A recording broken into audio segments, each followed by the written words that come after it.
You know who it is? Count VHS, the only count in Kansas and the only Kansan that counts. Today we're going to be talking about Epic Games, the creator of Fortnite, looking to move into making more non-violent games. Games that hopefully won't offend anyone, or, as we'll see later, potentially create alt-right white nationalists. Alright, so coming from TechRaptor, Epic Games is looking to publish a non-violent MMO from Cozy Grove creators.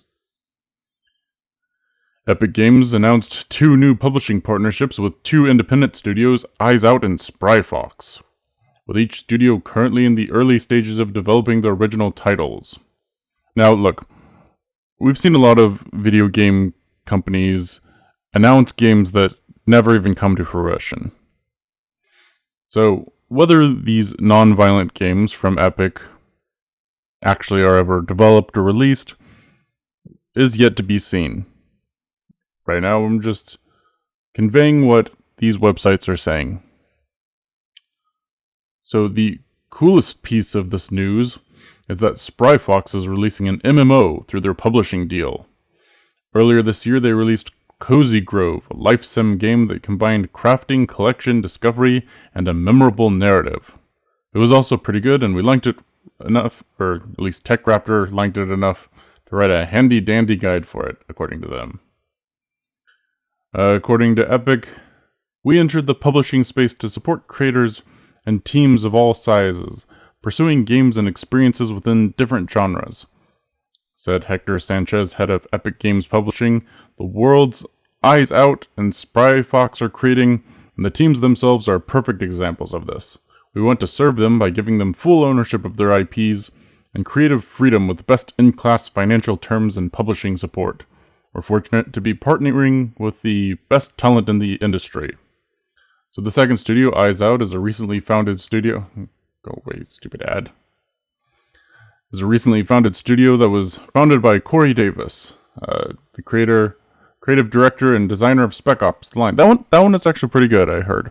I never got around to playing it, but I heard that Spec Ops was pretty good. So he worked on a concept with Nine Inch Nails guitarist Robin Fink, and the concept impressed Epic, which funded their prototype and led to a publishing deal. The game is an unannounced, multi-platform cosmic horror game that's built on Unreal Engine, although it would be kind of weird if it wasn't at this point. Okay, that actually sounds interesting. So, for the Spryfox partnership, it's a MMO to create a multi-platform, non-violent, persistent multiplayer game designed to encourage friendship and reduce loneliness in the world. You know, okay. Here's the deal. Whether you think that Fortnite is good or bad, or you quit playing it, or you think it's just for children, it has had a massive impact on gaming and the society therein. Whether for the good or for the bad, it led to massive open world free-for-all games, battle royales. And I know some people enjoy Call of Duty Warzone, PUBG. I personally do like Fortnite for the way that it continues to provide content and not allow the game to grow stale. You know, they do things in seasons and chapters, and they continue to expand the lore. I don't keep up with it at all, and I dip in and out. I don't play it too much, but I do appreciate that for a free-to-play game, they continue to support it and give players a chance to earn enough credits to buy a battle pass, to then, you know, whether you want to say get hooked on the battle pass and start earning characters and other V-Bucks. I think there's, if you played like 2 or 3 seasons, you might earn enough to like earn around 1,000 V-Bucks, and season passes 950. So you may miss out on a couple, but it roughly equivalates to, I think it's like $8 to buy 1,000 or V-Bucks. I don't know. Again, I don't really keep up with it too much. So even $8 for season pass or battle pass for the season isn't too bad. But it's when you get into cosmetics, like the outfits and wraps and vehicle skins and weapon skins, that it's a slippery slope for many that like to be completionists in a game. And then if I remember right, there's some clothing brand that also decided to work hand in hand with Fortnite to release like these super expensive limited time skins or something. I don't know. I don't care. The whole point is Fortnite has had an impact on gaming and the society of gamers and those that just know games from a distance. Unfortunately, we started to get battle passes and many other games that I can't say is a very beneficial thing. Rainbow Six Siege had a pretty good season pass beforehand, where you'd be able to get each operator for, you know, one flat price for a year.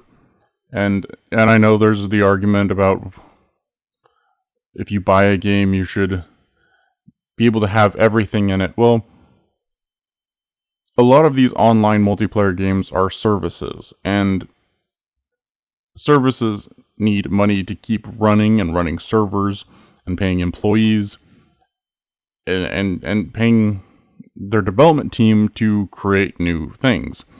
If you just purchased, you know, $30 to $60 game, that's not going to continue to help fund these development teams that would allow you to get new content.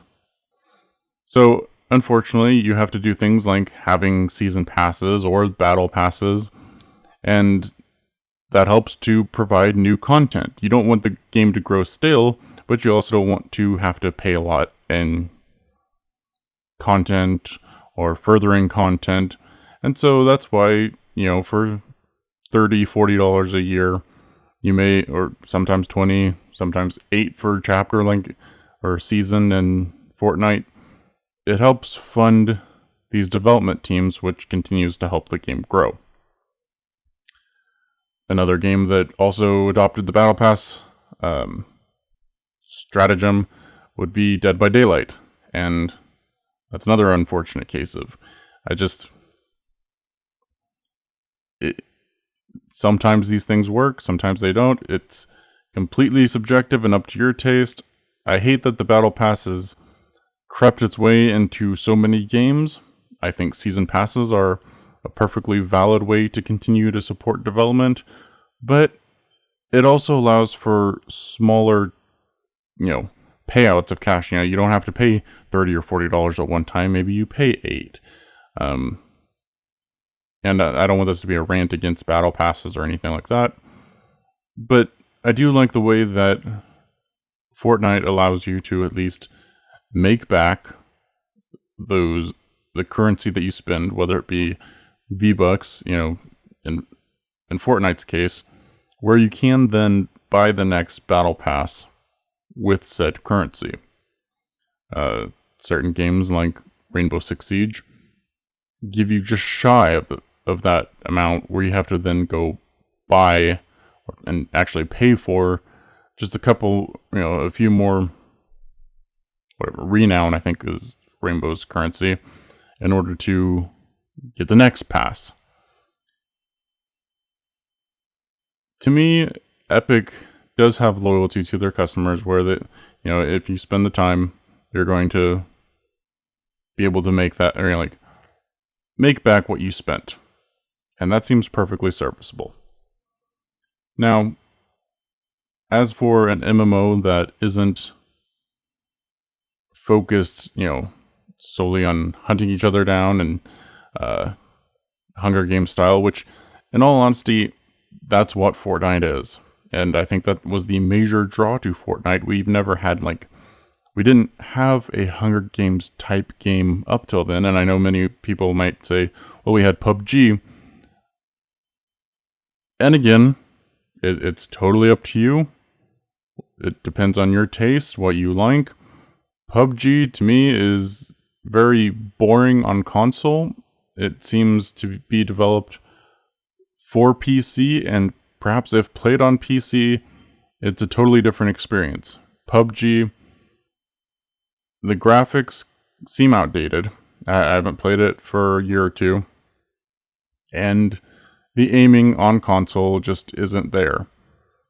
Whereas Fortnite was definitely developed for consoles, and it spread, to PC, and then there's the whole ordeal with the mobile gaming and Apple, and we're not going to get into that.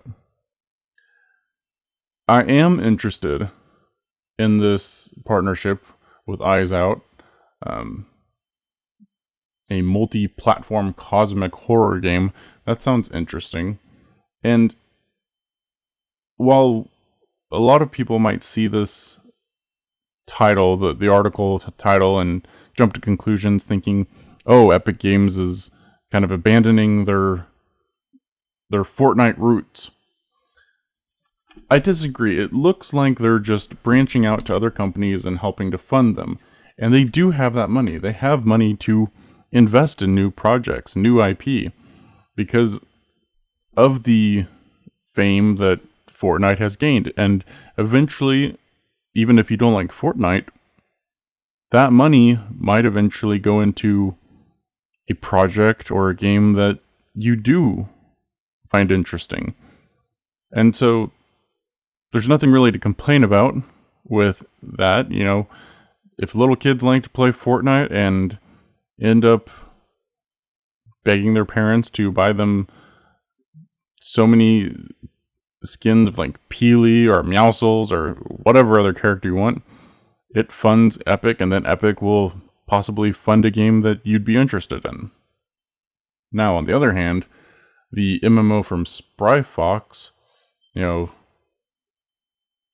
a multi-platform, non-violent, persistent multiplayer game designed to encourage friendship and reduce loneliness in the world. Now, there was some kind of event not too long ago where Fortnite tried to do this non-violent party game atmosphere. It didn't seem to last long. Instead, we got Imposters, which is pretty much an Among Us ripoff. And while the previous party game was non-violent and fun for all, didn't seem to have the impact, Imposters finds you hunting down people and killing them, and then trying to bluff your way out of the other, out of the other people on the map, discovering who the murderer is. It's 2 against 8 or something like that. I think there's you have so many players and there's 2 that are the killers. And again, we have a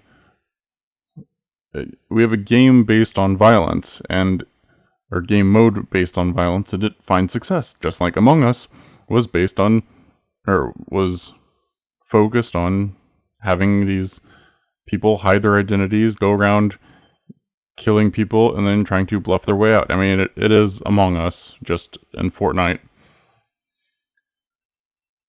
So, a lot of players like violent games, and I know there's been movements to try to reduce or remove violence in video games. And the thing is, I think a lot of people take their aggression out through virtual platforms, through video games. You could say the same about Twitter, honestly. These people have such pent-up frustration and aggression towards others that they attack one another on an online platform. People that you don't even know. People that you will probably never have contact in real life, face-to-face situations, and yet you attack them verbally through text in order to, feel better about yourself. people online playing video games, for the most part, don't have to tear each other down. It's competitive, yes, but that need to win, like win an argument, such as in Twitter's case or so. Instead, it's just played out through a virtual game. You play to compete against one another, and it's based on skill, not who can block each other the quickest. And often it is these people that are engaging in arguments that lead to writing articles such as this, by Forbes. From Fortnite to alt-right, are white nationalists corrupting our gaming youth? And pretty much this opinion piece talks about how Fortnite is creating little alt-right gamers, and that white nationalists are using Fortnite to recruit new people. And there's no evidence, there's no solid platform, but it does fuel more arguments on Twitter and various other media sites, and then it leads to clickbait articles like this in Forbes, where they try to attack something that is not something that these writers are likely to engage in. I really don't believe that Eric Kane is someone that regularly plays Fortnite. I mean, just look, we have a picture from Bethesda, which looks like maybe concept art from Wolfenstein. That's not Fortnite. Is Eric Kane? And don't go out and harass him. I'm just asking you to speculate in your own mind. Does he seem like, at least from the opinion of this article, that he's a massive Fortnite gamer? It doesn't matter one way or the other. It just leads to more articles that think they find success through bashing things that they don't regularly engage in. And I do have to ask, does this lead to the development of such games that, like this MMO in development, that is a multi-platform, non-violent, persistent multiplayer game designed to encourage friendship and reduce loneliness in the world? I think we can agree that trying to foster friendships, legitimate friendships, and reduce loneliness in the world is an admirable goal. And if this game helps lead to that, that's great. But you do also have to be worried about what kind of people it's bringing together. There's a lot of creeps on the internet, and you don't want creeps trying to find or foster relationships with, let's just say, people they shouldn't be associating with. And you can read into it what you will. I'm not trying to be very detailed, because YouTube and policies, who knows, it's always ever changing. But I would believe, and I've seen this in many other video games. Video games like Call of Duty, Rainbow Six Siege, video games that do use violence in virtual competition. Again, you have to remember, it's virtual. It stays in the virtual world. I know a lot of these journalists and activists want to say that it spreads out into real life aggression, but there's something to be said about funneling your competitiveness, your aggression, into something that is friendly competition. A lot of guys talk crap about each other in a joking manner, and then you go out or play football or some sport, and it was a competitive way to exercise that kind of, I hesitate to say innate aggression, but natural competitiveness. I think a lot of us are competitive by nature. We want to succeed, and we want to achieve things, and in some way, games are a means of artificial competition. It allows us to try to improve skills, but also try to implement said skills in a way to test them against others and see how we're improving, how you better yourself in a particular area of expertise. I know, there have been people that have created gaming groups. I've seen this with people that I know that find friends online through these games, that they just end up playing games together regularly, and then they start, they send an invite back and forth, and then they start making it more of a regular occurrence, and you start to form your little gaming group. I think that's already a factor of online gaming. You don't need a non-violent, persistent multiplayer game to encourage friendship, whereas a lot of these games do encourage friendship by just providing a platform for people to meet on. I know some people that have supposedly found each other online gaming and then got married. The internet does bring people together, possibly less than or more than how it tries to divide us and pull us apart. And I think in those platforms that foster friendships and foster a place where people can congregate. The malls used to be a place where people would hang out on the weekends, and before we had cell phones and internet and everything else, you might know that your friends are hanging out at the mall and just decide to go there because that's where everybody's at. Or whatever, if there's a fair in town or an amusement park or something, you'd say, hey, I'm going to hang out here on the weekend or on Saturday, and people would go there to meet up and then go have fun. Well, I think that's the same with certain online platforms like this. Hey, I'm gonna be playing Call of Duty or Fortnite Saturday or Sunday evening. If you want to hang out and play, we can do that. These platforms already exist. These places, these games already exist to encourage friendship and reduce loneliness.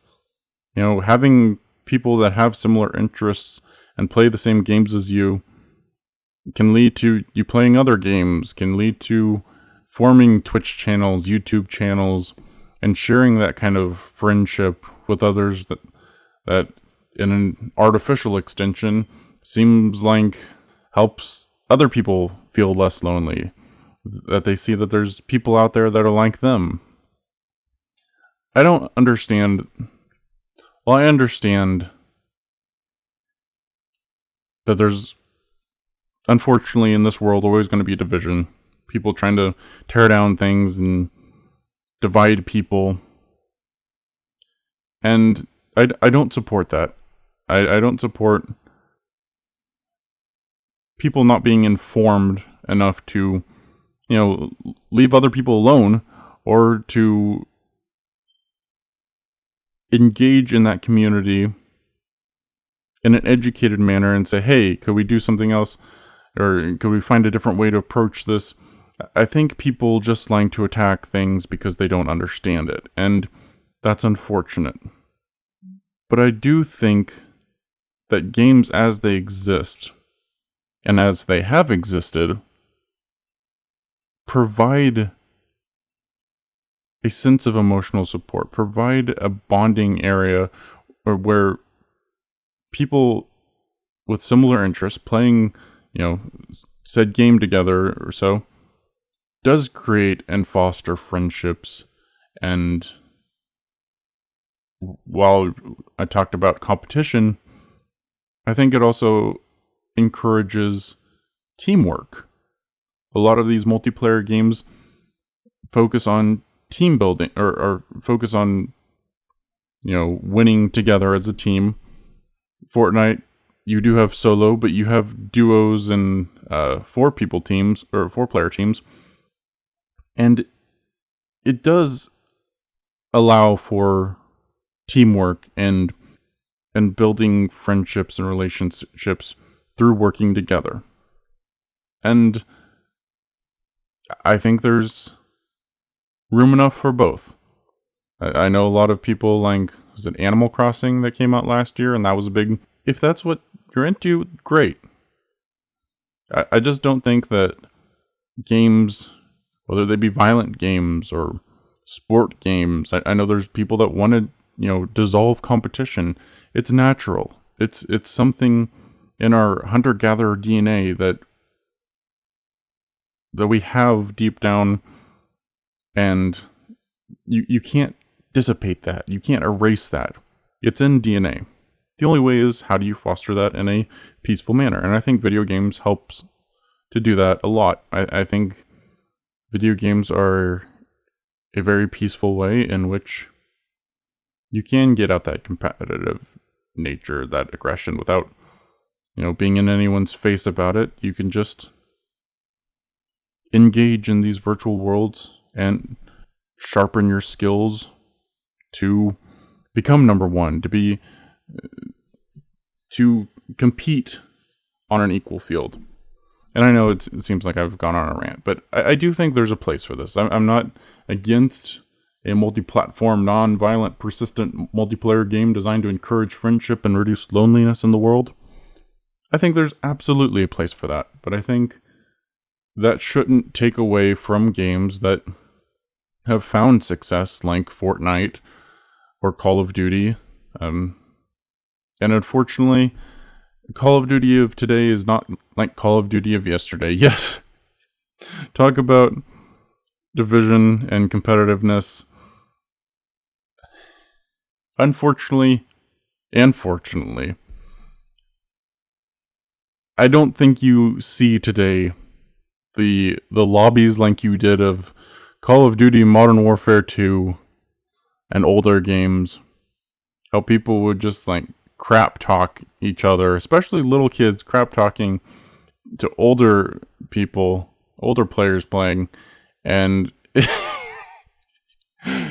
more often than not, it wasn't as vitriol as it was hilarious.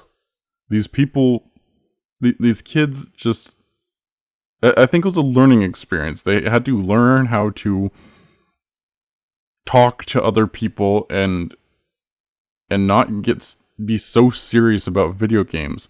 And maybe that's why it feels like there's been a mellowing out of games. I know there's also a lot of bullying policies that have been put in place by games, and honestly, I'd rather an open forum where people can talk about whatever you want to and not be censored.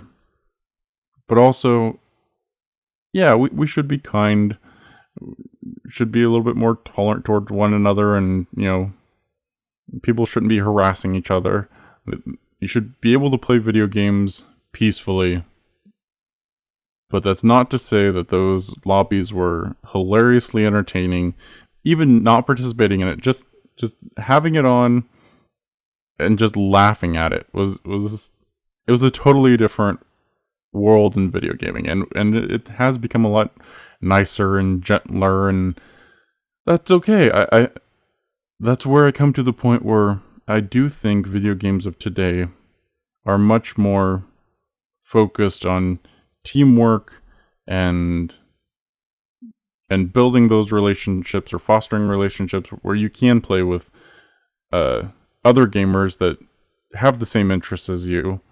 And again, maybe you start a Twitch channel after you start playing regularly together and decide that you guys are a good group. It's like how you make friends. You meet people, you start hanging out, and then you start hanging out more often, and you develop real friendships. I'm of an older generation where it's kind of sad. I like to see, people face to face and actually talk to them and communicate with them. I like to actually know the people I'm talking to. But this younger generation online has become another world, and if you find good people that have similar interests that you can play video games with, that it helps reduce that loneliness in the world, as Spry Fox is trying to do. I think there's a place for that. I think there's a place for violent games, non-violent games, as they do foster friendships. They create platforms to not only play against each other, but to play together. Alright, gonna wrap this up. Thank you all for watching, listening. Please feel free to check back here again. Try to do videos regularly, and until then, take care. God bless.